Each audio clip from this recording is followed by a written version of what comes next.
Oke, Assalamualaikum warahmatullahi wabarakatuh. Apa kabar teman-teman semuanya? Mudah-mudahan sehat selalu dalam lindungan Allah Subhanahu wa taala. Jumpa lagi kita di Tadabbur Live pada hari Jumat 23 Januari 2026 dengan view yang nggak terlalu banyak, nggak apalah. Kita nikmati aja akibat-akibat di band ini gitu ya. Artinya orang-orang yang masih nonton ya insya Allah beruntung mendapatkan maklumat gitu, mendapatkan ilmu pengetahuan baru. Oke teman-teman, kemarin kita sudah membahas tentang benarkah Allah mengadakan alam gitu ya. Benarkah Allah mengadakan alam? Eh, Kemarin juga kita sudah bahas tentang perspektif umat Islam atau persepsi umat Islam. Umat Islam itu kan ya umumnya mengatakan bahwasannya alam semesta ini dulunya nihil, nggak ada. Gitu. Kemudian Allah mengadakannya, ya kan, menjadikan alam semesta ini ada. Gitu. Jadi sebetulnya premisnya umat Islam itu pertanyaan di atas ini gitu, tanpa tanda tanya gitu. Awalnya yang ada hanya Allah gitu. Nah, awalnya yang ada hanya Allah ini kalau semalam Guru Iswan udah nyebutkan gitu. Landasan Qur'ani yang menyebabkan umat Islam mengatakan ini gitu. Ya, landasan Qur'ani atau ayat Al-Qur'an yang membuat umat Islam sampai kepada premis ya, awalnya yang ada hanya Allah. Premis itu lahir dari sebuah ayat di surat Al-Hadid ayat 3 gitu ya. Surat Al-Hadid ayat 3 di mana Allah mengatakan huwal awwalu wal akhiru waz zahiru wal batinu wa huwa bikulli syai'in alim. Semalam udah disebutkan juga sama Guru Iswan gitu. Nah, hal ini tentunya sebelumnya ya bahwasanya ketika kita mengatakan bahwasanya yang awalnya yang ada hanya Allah, itu jelas bertentangan dengan sains gitu. Di mana sains melalui hukum termodinamika pertama mengatakan bahwasanya prinsip kekekalan energi yaitu energi tidak dapat diciptakan atau dimusnahkan, hanya bisa berubah bentuk dari satu bentuk ke bentuk yang lain. Nah, artinya premis umat Islam yang mengatakan bahwasannya awalnya yang ada hanya Allah bertentangan dengan hukum-hukum alam gitu ya. Nah, hukum termodinamika ini hukum yang udah final ya. Hukum yang sudah final gitu. Bukan hukum yang masih terus diperbarui, enggak. Ini sudah final. Adapun nanti penambahan-penambahan selanjutnya itu menuju kesempurnaan. Ya, jadi trajektorinya sains itu nggak ngarang gitu. Trajektorinya sains itu selalu mengkritik teori sebelumnya untuk mendapatkan teori-teori yang lebih sempurna. Oke. Nah, ini bertentangan dengan alam semesta. Kemudian yang kedua, kalau premisnya awalnya yang ada hanya Allah, maka ya dua hal tadi ya. Pertama, secara logika material nggak mungkin karena ada hukum termodinamika pertama. Yang kedua adalah secara logika teologis. Ya, wah ini pakai bahasa yang cukup ini nih. Secara logika teologis, mudah-mudahan wifi-nya bisa nih. Secara logika teologis artinya kita sama saja mengklaim bahwasannya perbuatan Tuhan sia-sia. Ya. Atau Tuhan itu zalim. Kenapa? Karena Tuhan itu mengadakan alam semesta ini iseng-iseng.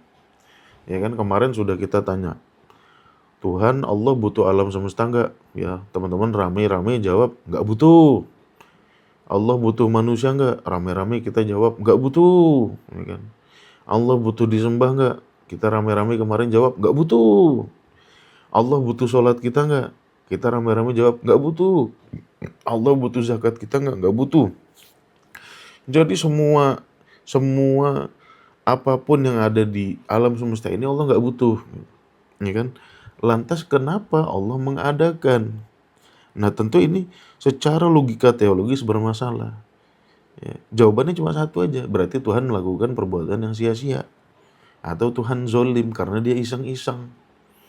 Ya kan? Kita dulunya nggak ada, terus dibuat ada, ya kan? Sudah ada, kita harus mengarungi kehidupan yang sulit ini, ya yang tidak mudah ini, ya kan? Udah gitu, setelah akil balik kita dipaksa untuk mengikuti aturan, ya, perintah, larangan dan lain sebagainya yang mengekang sekali, ya. Kalau nggak nurut digebukin, ya, disiksa baik di dunia ataupun di akhirat. Ini kan jelas zalim, gitu ya. Oh, kita nggak minta dilahirkan, tiba-tiba lahir, kemudian dikasih aturan-aturan, ya, banyak sekali. Kalau nggak mau nurut digebukin. Nah, tentu ini merupakan kezaliman. Nah, ayat yang saya sebutkan tadi, surat Al-Hadid ayat 3, di mana Allah mengatakan, Huwal awwalu wal akhiru waz zahiru wal batinu wa huwa bikulli syai'in alim. Ya, ini dijadikan dasar Qur'ani, ya, bagi umat Islam seluruhnya, ya mayoritas lah gitu. Nah, dari ayat ini, ya, umat Islam mengambil kesimpulan bahwasanya huwal awwalu, dialah yang awal. Jadi yang awal hanya ada Allah gitu. Kemudian wal akhiru, dialah yang akhir. Jadi sampai detik ini, ya, nanti tolong jawab di kolom komentar ya. Sampai detik ini, mayoritas umat Islam masih percaya bahwasannya yang awal hanya Allah, nanti di akhirnya alam semesta ini semuanya hilang. Tinggal Allah sendirian. Benar nggak? Tolong jawab di kolom komentar. Benar nggak? Sampai detik ini akidah umat Islam tuh, ya, menganggap yang awal hanya Allah dan nanti di akhirnya, ya, alam semesta ini hilang, nihil lagi. Benar nggak? Coba jawab di kolom komentar. Benar nggak? Akidah umat Islam hari ini tuh kayak gini gitu. Benar nggak? Benar ya? Benar ya? Tuh, teman-teman yang konfirmasi loh. Ya, saya nggak mengada-ngada loh ini. Benar ya? Nah, ini Oten cerdas, coba diblokir aja yang Oten cerdasnya. Ya. Iya. Nah, Oten cerdas tuh diblokir aja. Oten bikin kajian sendiri sana. Ngapain ke sini-sini? Ya, benar ya teman-teman. Jadi, kalau kita beranggapan demikian, kalau kita memaknai ayat ini demikian, bahwasannya yang awal hanya ada Allah, kemudian nanti di akhirnya alam semesta ini hilang, tersisa cuma Allah lagi, artinya perbuatan Tuhan ini sia-sia gitu. Ya. Dan Tuhan bohong. Tuhan kan bilang di Quran kita di surga kekal. Orang-orang yang durjana di neraka kekal. Itu Tuhan bohong tuh. Ya. Kenapa? Karena kita menganggap pada akhirnya yang ada cuma Allah, yang lain hilang. Nah, ini kan sama aja kita mengklaim Allah bohong. Sama saja kita mengklaim Allah melakukan perbuatan sia-sia. Ya sia-sialah, awalnya dia nggak ada apa-apa, terus dibuatnya hiruk pikuk dunia alam semesta kayak gini, ya terjadi kezoliman di mana-mana, ya entitas hidup semuanya ya rata-rata tersiksa hidupnya gitu ya. Pada akhirnya hilang semua. Lah sia-sia perbuatan Tuhan gitu. Nah disinilah umat Islam nggak mau mikir, ya kan? Kehidupan ini rugi dan capek. Iya. Di sini nih umat Islam nggak mau mikir gitu. Kenapa sih Anda tidak mau berpikir itu? Ya. Kalau perilaku Tuhan seperti ini, ya Tuhan zolim gitu. Perbuatannya sia-sia. Kalau kita memaknai seperti itu, ya. Nah, lantas sebetulnya apa yang dimaksud dari huwal awwalu wal akhiru waz zahiru wal batinu, ini apa gitu kan? Apa maksudnya? Nah, disinilah kita perlu meninjau kembali akidah kita. Ya. Jangan kita itu silent treatment. Sudah tahu akidahnya nggak logis, nggak rasional, tidak menghasilkan ilmu pengetahuan, bahkan bertentangan sama ilmu pengetahuan, tetap aja dipercaya. Ya, itu namanya bahlil. Bahlil. Bahlil. Ya. Nah, Tuhan kan menurunkan Al-Quran agar akal kita tuh sempurna. Agar kita pikirnya tuh bisa lebih baik, lebih sempurna daripada sebelumnya. Gitu ya. Nah, disinilah sebetulnya kita sebagai umat Islam, ketika akidah kita bertentangan dengan hukum-hukum alam, ya kan? Bertentangan dengan hukum kekekalan energi, kita mengatakan alam semesta ini pada akhirnya musnah. Nah, di situ kita harus berpikir lagi sebetulnya. Kenapa? Karena secara logika sederhana ya memang iya. Namanya materi, energi ini nggak bisa musnah gitu. Tidak bisa juga dimunculkan dari sesuatu yang nihil. Ya. Nanti di akhir kita akan bahas. Ya, akidah ini tuh sebetulnya asalnya dari mana? Gitu. Dari mana? Siapa biang keroknya ini? Sampai pada akhirnya umat Islam bisa berkeyakinan seperti ini, bisa memiliki akidah seperti ini. Ya, siapa biang keroknya? Kalau teman-teman TI pasti udah tahu, cuman diam-diam aja dulu ya. Oke. Nah kemarin ya, kemarin kita sudah membahas bahwasannya Allah itu ya pada dasarnya ketika kita mengatakan bahwasannya alam semesta itu ya tidak mungkin diciptakan dan tidak juga musnah, artinya ya materi-materi, partikel-partikel pembentuk seluruh entitas di alam semesta ini dulunya memang sudah ada. Ya, dari dulu sudah ada. Ya kan, Tuhan tidak mengadakan. Ya, nah, disinilah kita harus berpikir, lah tapi di Quran Allah mengatakan Allah menciptakan langit dan bumi. Ya kan? Allah memulai langit dan bumi. Ah, ini kan menunjukkan bahwasannya alam semesta dulunya nggak ada. Ya. Ah, berarti pemahaman kita tentang ayat-ayat itu mungkin saja keliru. Gitu loh cara berpikirnya. Ya. Karena logikanya sederhana. Contoh air lah. Saya sering contohkan tuh air. Ini kalau dipanasin jadi uap, ya kan? Kalau didinginin jadi es batu. Ya. Muter-muter aja. Dia nggak bisa musnah, nggak bisa hilang nih air gitu. Diminum masuk ke tubuh kita, ya berubah bentuk lagi, berubah bentuk lagi, berubah bentuk lagi. Ya, gitu-gitu aja, gitu kan? Namanya materi itu nggak bisa musnah. Ya. Nah, disinilah kita harus memikirkan ulang terhadap apa yang selama ini kita sebut sebagai menciptakan. Ya. Selama ini kita beranggapan bahwasannya Allah menciptakan alam semesta ini dari ketiadaan, dari nihil. Ya. Di sini kita perlu mikir, apakah pemahaman kita seperti ini bersumber dari Al-Quran, atau apakah ayat-ayat Al-Quran yang selama ini menjadi dasar pemikiran kita itu sebetulnya kita salah memahaminya. Disinilah kita berpikir. Ya. Jangan mempertahankan akidah yang tidak bisa dibuktikan. Ya, umat Islam, ya, jangan mempertahankan akidah yang tidak bisa dibuktikan. Oke, akidah kita tuh harus bisa dibuktikan. Ya. Salah satu fungsi Al-Quran kan sebagai al-bayyinah, artinya apa? Bukti yang nyata. Gitu. Ya. Oleh sebab itu, disinilah kita harus berpikir ulang. Makanya di live-live saya selalu mengajak umat Islam untuk berpikir ulang. Ayo berpikir ulang, ayo berpikir ulang. Ya. Atau paling tidak merasa risih dulu lah dengan akidah yang selama ini kita yakini. Karena kalau kita tidak merasa risih, ya kita nggak mampu berpikir ulang. Oke, kita tidak akan mau berpikir ulang. Oke, nah teman-teman, sejauh yang bisa kita telusuri, ya, ada beberapa istilah dalam Al-Quran yang sering diterjemahkan sebagai menciptakan itu, ya, yang saya akan bahas pagi hari ini, ya. Ada beberapa istilah dalam Al-Quran yang diartikan menciptakan itu, yang selama ini kita anggap sebagai penciptaan from nothing to existence, gitu. Dari sesuatu yang tidak ada sama sekali, dari sesuatu yang nihil menjadi ada. Oke, yang pertama adalah kata kholako. Itu sudah jelas itu. Ya.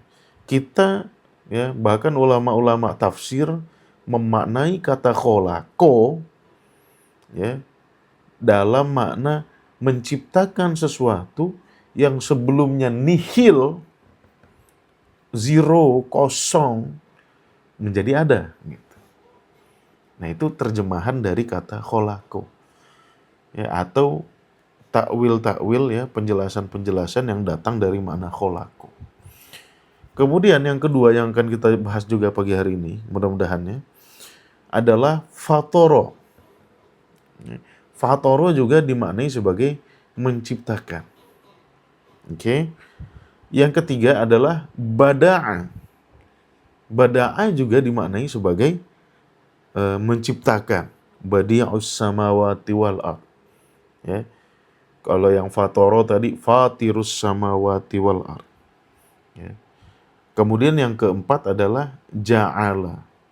Ya, ja'ala ini juga kadang-kadang diartikan menciptakan. Bahkan di sini saya sering dengar gitu, orang-orang mengatakan ja'ala itu maknanya menciptakan dari tidak ada menjadi ada. Ya. Jadi inilah ya 4 kosakata yang sering diterjemahkan sebagai menciptakan dari sesuatu yang nihil menjadi eksis gitu ya. Kholako, fatoro, bada'a, ja'ala. Oke, dan ini di terjemahan Al-Qur'an ya sering dimaknai menciptakan. Oke, sekarang kita akan membahas satu persatu. Oke. Nah, silakan teman-teman repost dulu nih biar banyak yang nonton. Karena ini pembetulan akidah yang cukup radikal gitu. Ya. Radikal sekali bahkan bukan cukup radikal sekali. Oke. Nah, pertama kata kholako. Ya. Kata kholako. Ngelek kah? Enggak. Hah? Ngelek kah? Di teman-teman ngelek nggak ini? Kalau di saya sih logonya hijau sih. Ini soalnya ilmu penting nih. Enggak ya? Oke. Ya. Soalnya ilmu penting nih. Enggak ya? Oke. Kalau nge-lag nanti orang ngedengernya sepatah-patah kacau nih. Oke. Pertama kata kholako. Nah teman-teman kata kholako ini ya terbentuk dari akal kata kho, lam, dan kof. Ini memiliki makna dasar mempola atau mendesain. Ya, ini makna dasar dari kata kholako. Gitu. Ya. Kata kholako yang kita artikan mencipta itu sebetulnya pada dasarnya maknanya itu mempola, mendesain. Ya. Mendesain apa sih? Ya desainer baju, desainer rumah yang namanya arsitek itu kholako gitu. Ya. Desain gedung, desain flyer, ya, desain apa lagi? Ya. Desain interior, desain eksterior, desain taman, desain kota, planologi.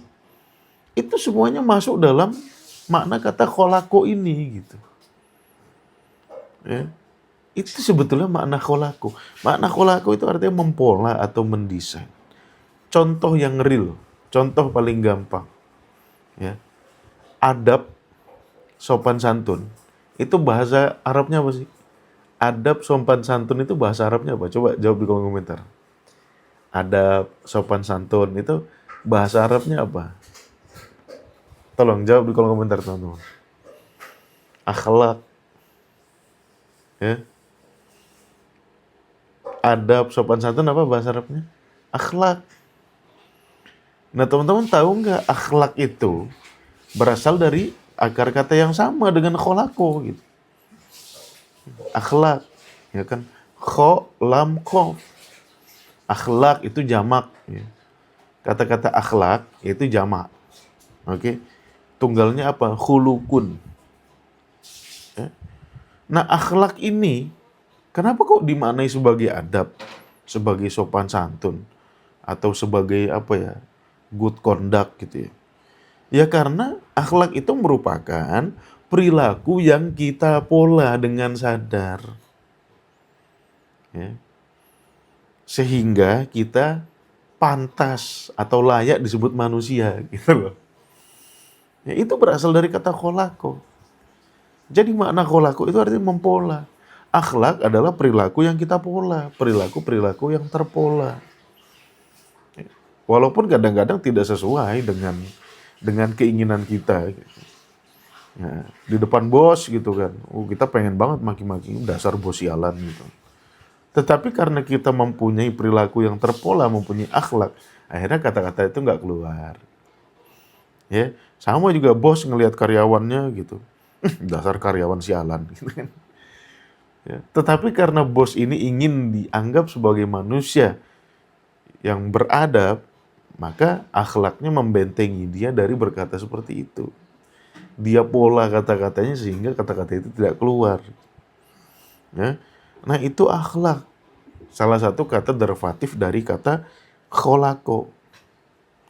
Jadi kalau Allah mengatakan, misalkan di surat Al-An'am ayat 1, ya, Alhamdulillahilladzi khalaqas samawati wal ard, itu tidak bermakna Allah mengadakan dari yang tidak ada, dari yang nihil jadi ada. Enggak.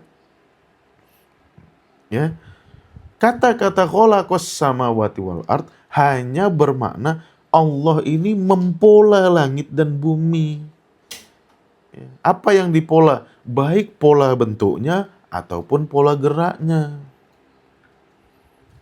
Pola bentuknya tadi kholako tadi gitu ya. Kalau pola geraknya lebih lanjut dibahas di kata sabaha, tasbih gitu ya. Ini loh makna kholako. Ya kan? Jadi pola langit dan bumi ini. Langit dan bumi itu kan sebuah pola. Ya kan? Nah, pola langit dan bumi ini ya itu dipola oleh Allah. Bukan artinya Allah mengadakan dari tidak ada menjadi ada. Lah kan langit dan bumi dulunya nggak ada. Iya, yang nggak ada tuh polanya, bukan bendanya, gitu. Bukan materi penyusunnya. Ya. Kalau materi penyusunnya dari dulu sudah ada, gitu loh. Tetapi pola langit dan bumi ini ya baru ada, baru dipola, baru dibentuk oleh Allah, gitu. Ya. Terus dari mana pola ini bermula? Apa yang dipola oleh Allah? Ya materi-materi alam semesta ini, gitu loh. Ya. Materi-materi alam semesta ini. Yang dulunya kita nggak tahu namanya apa. Bentuknya seperti apa. Ya dalam sains disebut singularitas. Oke.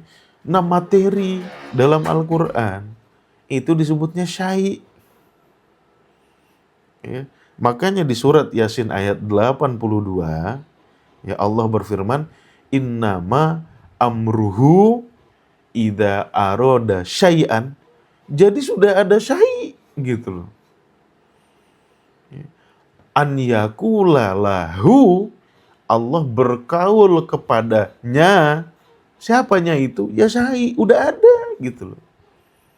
Materi penyusunnya sudah ada. Namanya syai'. Kun fayakun. Nah kun fayakun ini pun tidak bisa kita maknai sebagai proses seperti simsalabim langsung jadi.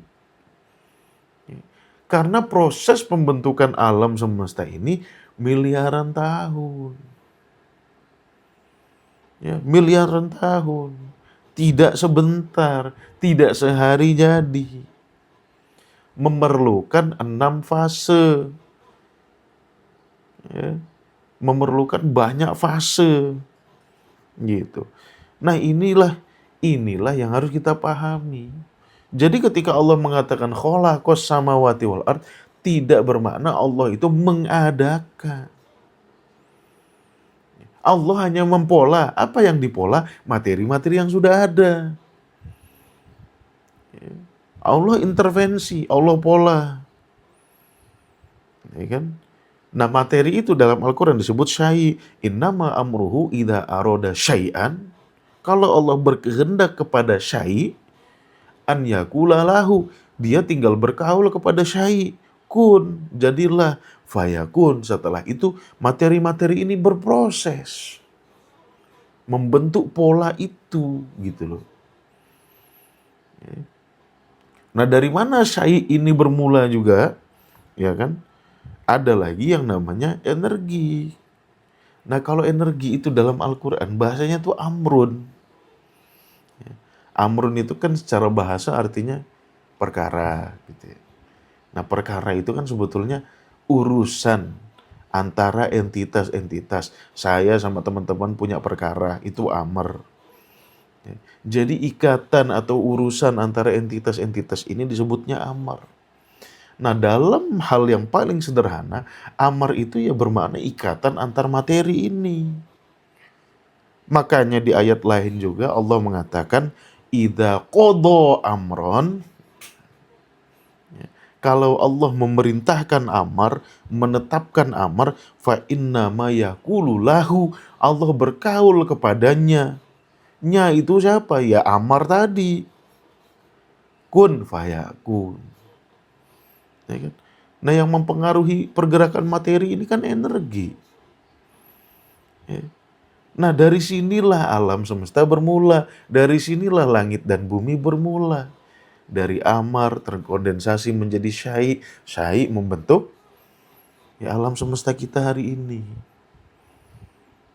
Jadi nggak ada statement Al-Quran yang mengatakan bahwasannya alam semesta ini diciptakan dari kenihilan.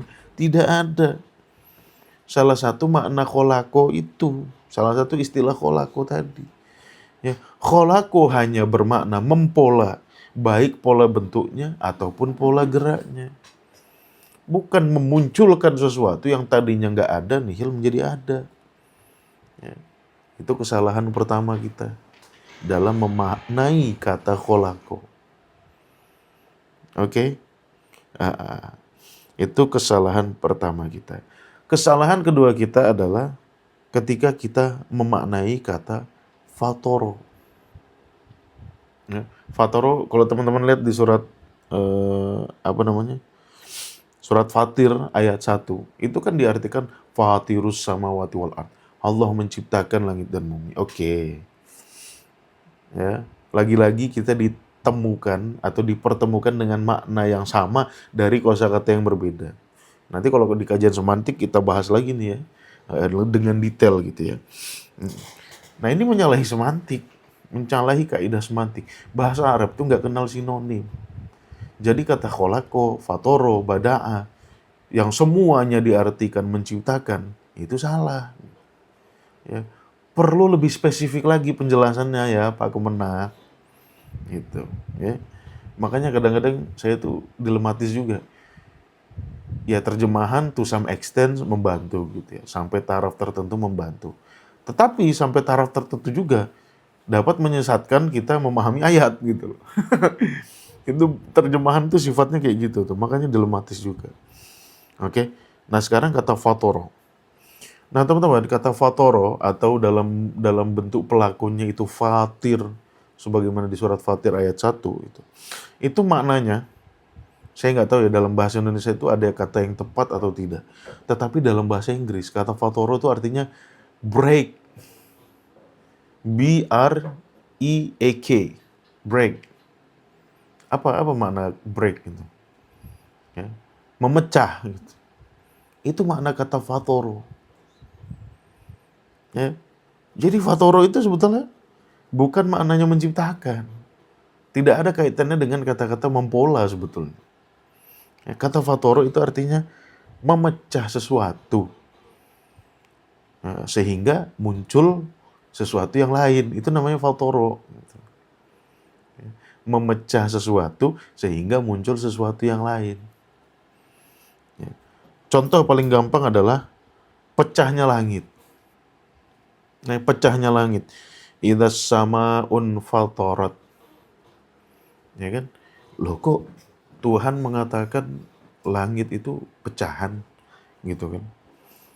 Apa sih maksudnya langit pecah, langit pecah? Saya jelaskan ya. Kata-kata sama dalam Al-Quran, ya, kalau teman-teman lihat di surat Al-Infitar ayat 1, idza sama'un fatarat, yang terbelah atau yang terpecah adalah langit. Ya. Sekarang kita pelajari dulu apa sebetulnya makna kata sama. Nah, dalam Al-Quran, kata-kata sama itu berasal dari vokal dasar sin, mim, waw, yang artinya adalah sesuatu yang tinggi. Oke, sin, mim, waw. Makanya simbol-simbol Allah ini berasal dari vokal dasar yang sama, sin mim waw, ya, asma, gitu ya, dari kata ismun. Oke. Nah, kata sama yang sering kita artikan langit, di Al-Quran ini ada dua bentuk, ada dua makna. Ya. Pertama, langit dalam makna pandangan celestial. Wopo pandangan celestial gitu. Ya, jadi nggak tahu dia. Mudah-mudahan saya tuh berharap sekali umat Islam tuh banyak wawasannya. Gitu. Pandangan celestial. Celestial itu benda-benda langit. Ya. Pandangan kita dari bawah ke atas itu namanya celestial. Gitu. Ya. Kalau kita yang tinggal di bumi ini, itu namanya terestrial. Gitu ya. Nah, sama dalam Al-Quran, ada yang bermakna pandangan celestial, sebagaimana di Fussilat ayat 12. Ya, di Fussilat ayat 12. وَزَيَّنَّا السَّمَاءَ الدُّنْيَا بِمَصَابِيحَ. Kami hiasi langit dunia ini dengan lampu-lampu. Ya, itu sama dalam makna pandangan celestial. Ada lagi sama dalam makna material atmosfer. Bendanya gitu. Jadi material-material yang ikatan antar partikelnya itu rendah. Ya, jadi pagi ini perlu kajian-kajian sains sebetulnya. Tapi nggak apalah, saya sampaikan semampu saya menjelaskan dan semampu teman-teman menangkap aja. Oke. Nah, di surat Fussilat ayat 11, Allah mengatakan, "Tsummastawa ilas sama wa hiya dukhan." Kemudian Allah menyeimbangkan langit, dan langit itu adalah dukhan. Apa itu dukhan? Dukhan itu yang materi-materi ringan. Materi-materi ringan tuh jangan kita anggap apa yang ringan kapas. Enggak. Ya, udara. Sehingga dia tidak berpijak di atas bumi. Dia terbang. Dia berpindah dari satu tempat ke tempat lain. Ya. Nah, ini makna sama yang kedua. Jadi ada sama dalam makna pandangan celestial, sebagaimana di surat Fussilat ayat 12. Ada sama dalam makna material atmosfer di surat Fussilat ayat 11. Oke? Dan kalau teman-teman ketahui, atmosfer kita ini, ya, atmosfer kita ini ya terbentuk dari material-material yang dulunya ada di bumi. Oke? Disitulah kita dapat memahami bahwasannya ya langit ini memang hasil pecahan. Hasil pecahan apa? Hasil pecahan materi-materi yang ada di bumi ini. Ya, terpecah, membentuk lapisan-lapisan atmosfer. Ya kan? Ada stratosfer, ada bizosfer, ya ada ozon. Oke? Nah, ini kata fatoro yang Allah gunakan ya dalam konteks memecah langit. Ya kan? Kemudian di surat Al-Anbiya ayat 56, Allah juga ada berfirman, qala bal rabbukum rabbus samawati wal ard alladzi fatorohunna. Loh, bumi itu hasil pecahan kah? Ya iya, bumi itu hasil pecahan juga. Jadi langit, ya, material-material atmosfer itu hasil dari pecahan bumi, bumi pun hasil pecahan juga. Dari apa? Dari matahari gitu loh. Ya kan? Jadi untuk memahami, memang Allah tuh benar ketika mengatakan sanulki alaika qaulan tsaqila. Aku akan memberikan kepadamu ya firman-firman yang berat. Disinilah beratnya kita memahami Al-Quran. Kita memerlukan multidisiplin ilmu untuk memahami Al-Quran dengan tepat, ya, dengan akurat. Ya kan? Loh, bumi hasil pecahan kah? Iya, memang gitu. Ya, hasil pecahan dari matahari. Matahari melontarkan hasil pecahannya, ya, kemudian melahirkan planet-planet terdekat yang berbentuk dataran, tanah gitu ya. Merkurius, Venus, Bumi, Mars, itu materi padat semua. Hasil pecahan dari matahari. Gitu loh. Ya kan? Nah, kemudian hasil pecahannya juga menghasilkan sama gitu. Ya. Planet-planet yang berbentuk sama, berbentuk dukhon. Apa itu? Ya itu yang planet-planet kesononya itu. Ya, Uranus, Neptunus, Jupiter. Itu planet-planet gas semua itu, nggak ada daratannya.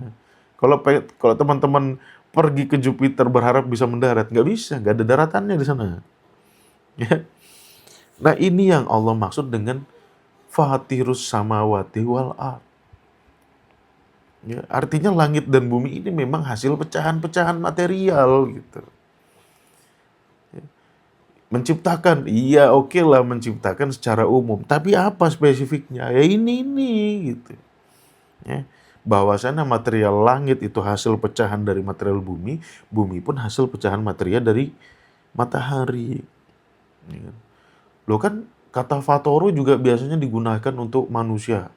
Fitrah, fatoroni. Ya kan? Contohnya di surat Yasin ayat 22.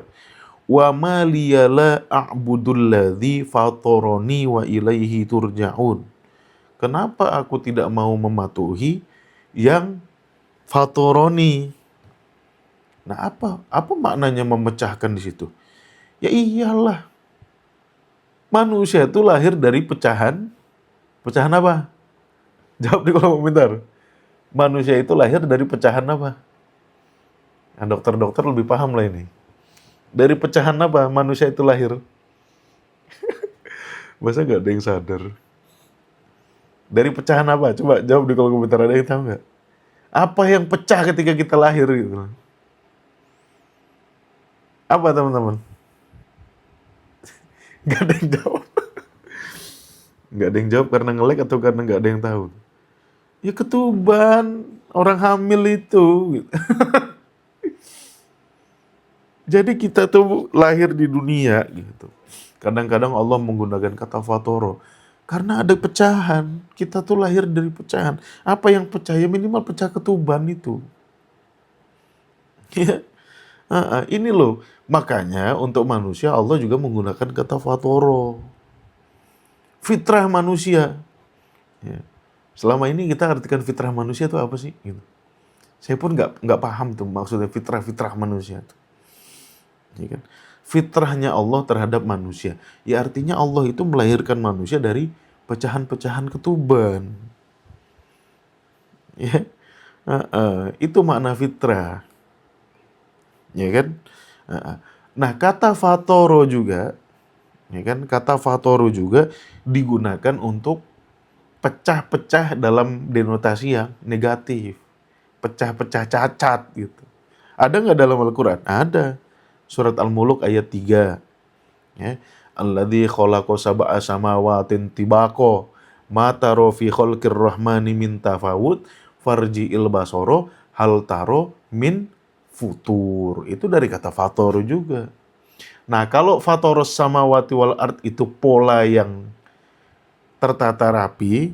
Nah, kalau futur di surat Al-Muluk ayat 3 itu adalah pecahan-pecahan yang denotasinya negatif. Ya. Artinya pada ciptaan Allah tidak ada futur yang ini, adanya futur yang baik gitu. Ya. Ini ada orang gontor nih yang nonton nih. Saya tanya, sarapan tuh bahasa Arabnya apa? Sarapan. Ini ada Bang Iqbal nih. Bang Iqbal, coba jawab Bang Iqbal. Sarapan dalam bahasa Arab apa sih? Buka puasa dalam bahasa Arab apa sih? Coba, ada yang ngerti bahasa Arab nggak? Nah, futur. Ya. Futur, iftar. Ya. Nah, kenapa ketika kita makan sarapan atau ketika kita buka puasa menggunakan kata fatoro? Karena kita break gitu. Kita rusak puasa kita. Loh sarapan puasa apa? Lah sarapan itu kan dari malam kita puasa nggak makan. Bangun tidur, ya kan? Nah puasa kita selama tidur itu kita break, kita pecah. Makanya sarapan disebut futur. Gitu. Dari kata fatoro juga. Ya. Ini masuk ke kajian semantik nih. Buka puasa, ya kan kita nggak makan nih seharian. Ya, ketika buka puasa kita iftar, ya kan? Makanya kan kalau ada buka puasa kan kadang-kadang kita iftar jama'i. Ya kan kita sering dengan istilah bukber. Tapi kalau kita dulu di pondok iftar. Nah, kenapa buka puasa disebut iftar? Ya karena kita memecah puasa kita gitu. Jadi semua kata fatoro itu mengandung kata pecah. Ya. Jadi ketika Allah mengatakan balik ke makna awal tadi fatoro, ini adalah pemecahan material-material yang dulunya kita sebut sebagai singularitas melahirkan pola-pola alam semesta. Itu maksud dari fator samawati wal ar. Ya. Balik lagi, sekali lagi, fatoro tidak bermakna menciptakan dari sesuatu yang nihil. Oke? Jadi sudah dua nih kita bahas. Kholako artinya mempola, mendesain. Fatoro artinya memecah. Oke? Nah ini saya kasih kajian yang detail kepada umat Islam nih biar kita melek gitu. Oke, yang ketiga. Ya, yang ketiga yang perlu kita bahas adalah kata bada'a. Oke? Bada'a. Soalnya ada ayat badi'us samawati wal ard. Di terjemahan Kemenak dimaknai yang menciptakan langit dan bumi. Ya, sekali lagi kita perlu mencari makna yang spesifik agar kita dapat memahami Al-Qur'an dengan akurat. Alright? Nah, kata bada'a, saya yakin umat Islam sih nggak asing dengan kata-kata bada'a. Ya. Kata bada'a itu bermakna memulai. Ya. Mirip-mirip kayak bada'a pakai hamzah. Tapi ini nggak pakai hamzah, pakai ain. Ya, bada'a. Memang dalam bahasa Arab itu seperti itu. Kadang-kadang dua kata yang berbeda, tetapi memiliki struktur yang sama. Itu mirip artinya. Contoh kayak wasola dengan solawa. Solawa itu artinya terhubung. Ya. Kalau wasola itu artinya sampai. Sama-sama ada solanya. Nah sama dengan ini. Bada'a pakai hamzah artinya memulai. Bada'a pun memiliki makna memulai. Tetapi mulainya bada'a itu betul-betul origin gitu. Oh, apa makna origin? Cari aja lah di kamus ya. Nah, teman-teman pasti tidak asing dengan kata-kata bid'ah. Ya, kata-kata bid'ah. Apa artinya bid'ah?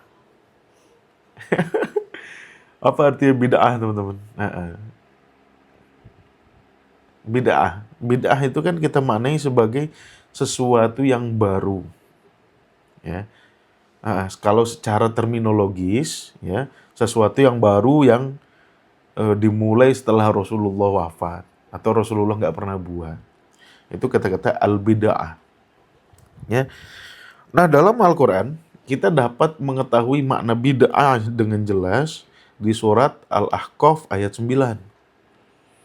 Di mana Allah berfirman, "Qul," katakan, wahai Muhammad katakan, "Ma kuntu bid'an minar rusul." Aku ini bukan pemulai, bukan rasul yang pemulai. Artinya apa? Sebelum Nabi Muhammad ya sudah banyak utusan-utusan Tuhan. Nah, di sini Allah menggunakan kata bid'an.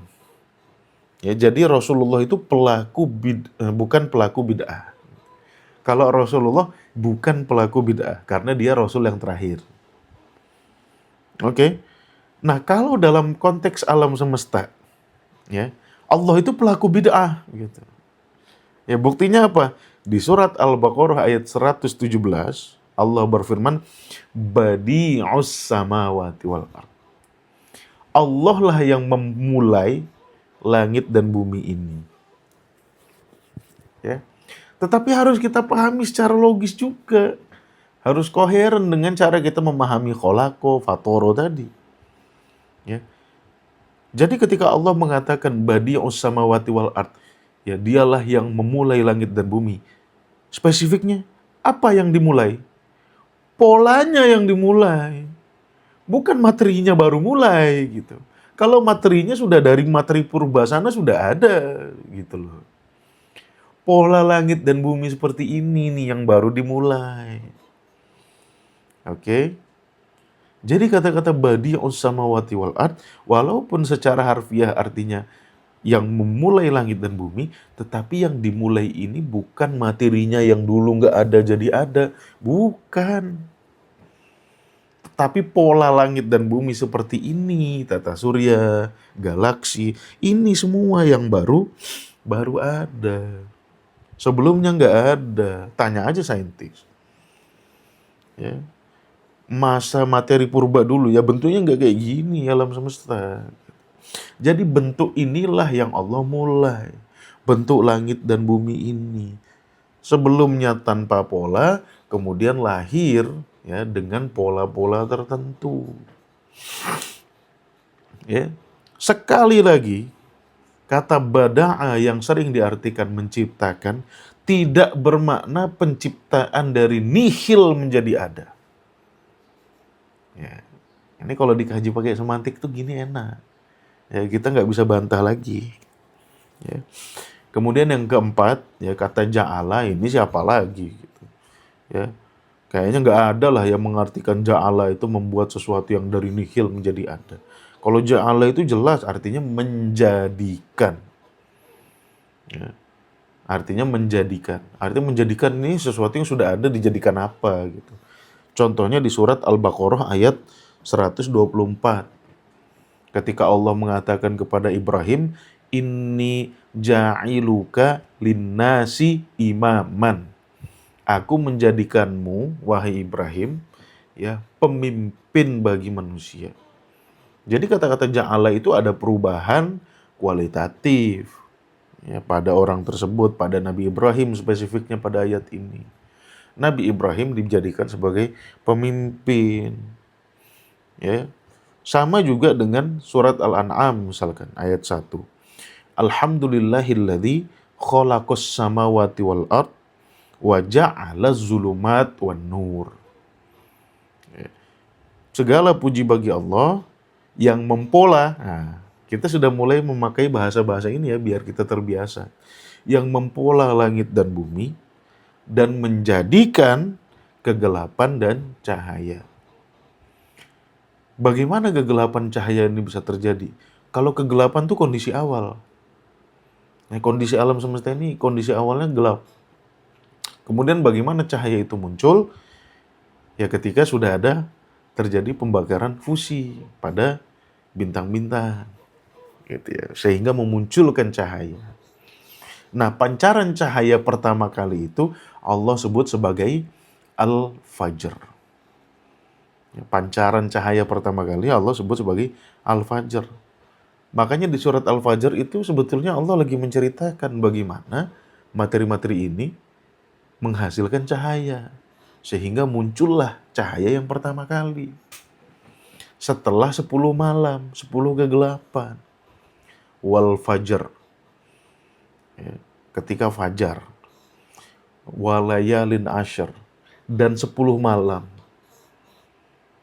Sebelum munculnya ya materi yang namanya bintang itu yang bisa memancarkan sinar, itu alam semesta ini gelap. Gitu. Ya. Walayalin asyar, wasyafa'i wal watar, dan yang genap dan yang ganjil. Ya kalau witir kan ganjil, syafa' itu genap. Ya. Setelah munculnya yang genap dan yang ganjil ini, walaili idza yasr. Malam itu berlalu. Gitu. Ya. Apa yang genap dan yang ganjil itu? Nanti kita bahas di pertemuan lain. Kalau teman-teman TI ini sudah saya jelaskan di Berguru dengan Al-Quran. Ini kita merefresh saja ya. Oke. Nah terjadinya gelap dan cahaya ini itu karena terpolanya ya, materi-materi kosmos seperti bintang-bintang, ya kan, bulan yang memantulkan cahaya.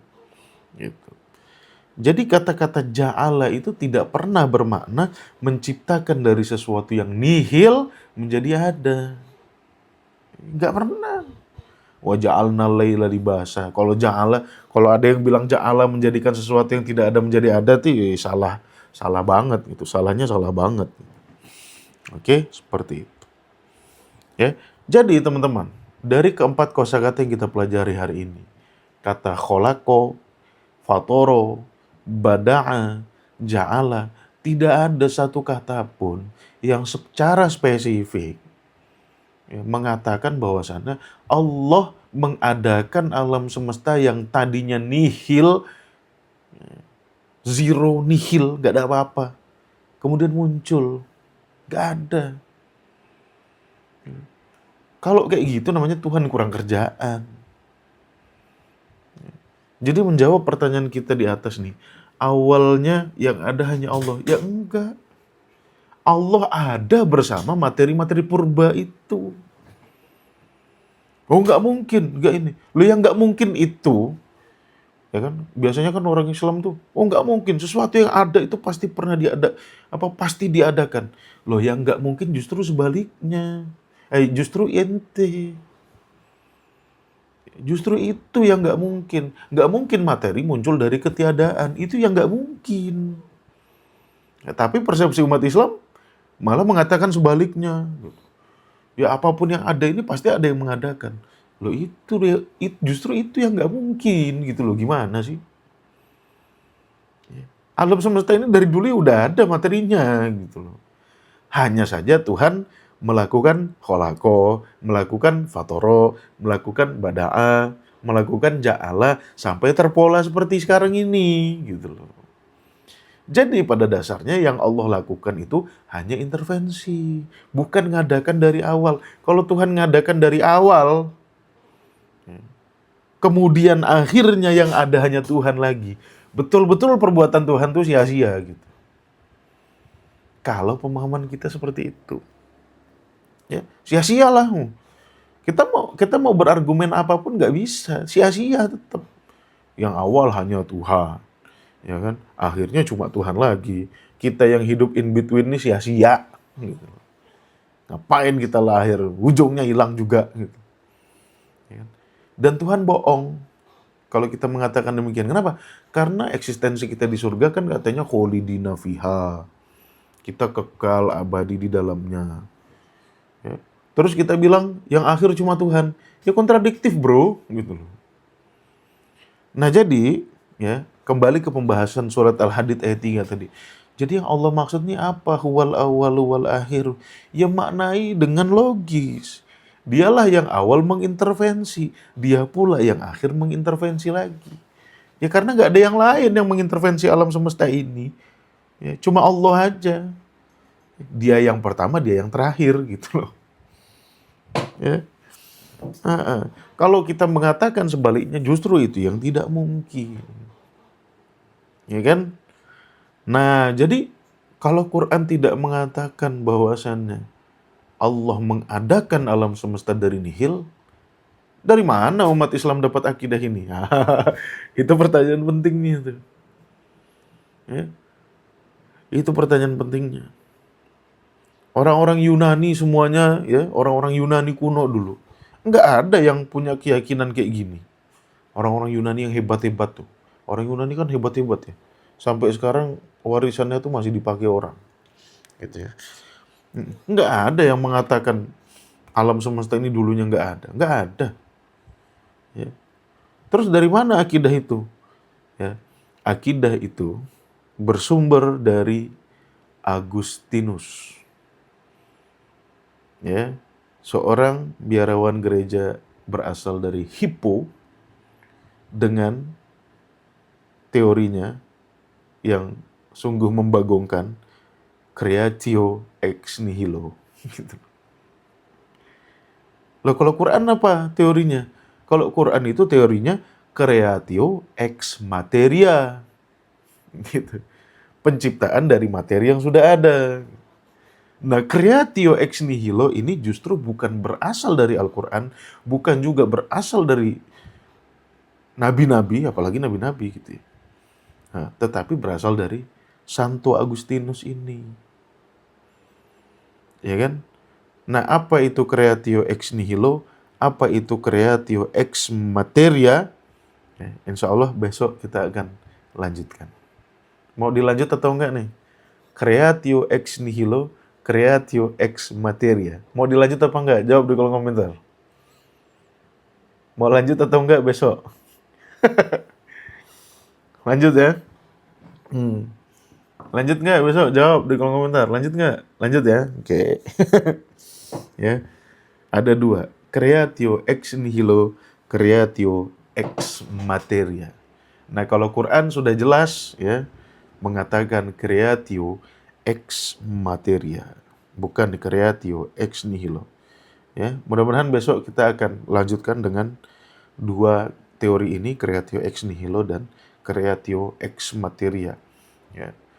Nah, termasuk juga nanti mungkin besok saya akan paparkan beberapa teori-teori umat Islam ya yang mengadopsi creatio ex nihilo sehingga melahirkan konsep-konsep yang di luar nurul gitu.